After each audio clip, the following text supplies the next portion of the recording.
comment dire, c'est même pas nous qui avons choisi de donner la parole aux femmes. Ça s'est imposé à nous. Pendant qu'on tournait Human, en effet, il y a des pays où il y a 20 ans, ça fait 20 ans que je fais ce métier, tu vois, c'était impossible de trouver une femme prête à prendre la parole. Impossible. Pour plein de raisons hein, qu'on peut comprendre et vraiment qu'on n'a pas besoin d'aller chercher loin. Et là, je dirais pas qu'elles étaient des centaines de milliers, hein, mais partout, il y avait des femmes qui voulaient parler. Partout. Dans tous les pays, sans exception. Aussi bien, comme tu dis, dans une tour aux États-Unis, à New York, que au fin fond du Bangladesh, dans un tout petit village, où ils n'ont pas l'eau chaude, ils n'ont pas l'électricité, mais voilà. Et moi, j'explique ça en partie. En partie, hein, c'est pas toute l'explication, mais par l'arrivée d'Internet et des réseaux sociaux. Parce que finalement, il y a beaucoup de femmes qui ne savaient pas qu'une autre vie était possible, qui vivaient très isolées.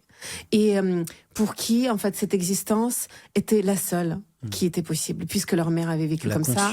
Et la grand-mère avait vécu comme ça. Arrivait, en fait. Ouais. Et là, d'un coup, avec Internet, il n'y a pas que du mauvais sur les réseaux sociaux. Et bien là, d'un coup, elles ont vu qu'il y avait plein d'autres choses qui étaient possibles et qu'il y avait des femmes qui vivaient différemment. Et donc, tu prends conscience que ça a été une porte ouverte vers un monde complètement différent qui a permis aux femmes de se dire « Ok, c'est peut-être trop tard pour moi, mais pour ma fille.